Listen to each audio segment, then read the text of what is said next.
Il-fazzjoni estremista nazzjonalista għaddija b'kampanja qalila li tattakka lil dak u lil ieħor għax ma taqbilx magħhom. Din id-darba permezz tal-kap de facto Carol Aquilina li qed jagħmel ilmenti mal-Kummissarju għall-Istandards fil-ħajja pubblika kontra l-Gvern.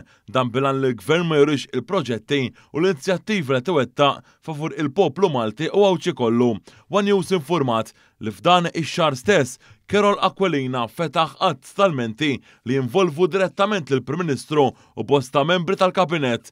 Dan għax il-koll informaw lin-nies biex xogħol tal-Gvern permezz tal-medja soċjali. Carol Aquilina fetaħ ilment kontra il-Prim Ministru Robert Abela u l-Ministru Mirjam Dalli minħabba filmat li wri l-inaugurazzjoni tax-xogħlijiet li saru fl-aħħar jiem fid-daħla tal-Isla, proġett li bih il-Gvern tal-Belveder lill-komunità biex ikun jista' jitgawda. Il-kap de facto nazzjonalista fetaħ ilment ukoll kontra il-Ministri Clint Camilleri u Jonathan Attard minħabba video li fih jidhru huma meta ġie inawgurat uffiċċju ġdid tal-Awtorità għas-Saħħa u s-Sigurtà fuq il-post tax-xogħol l-OHSA.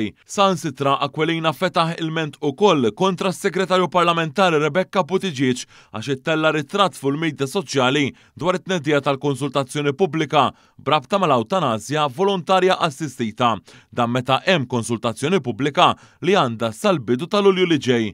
Dan l-aġir ta' Carol Aquilina ikompli juri l-lejra li għandha il-fazzjoni estremista nazzjonalista għal kull proġett u inizjattiva ta' fejda mill-Gvern favur in-nies kif ġie f'dat iwettaq bl-aħħar mandat elettorali demokratiku.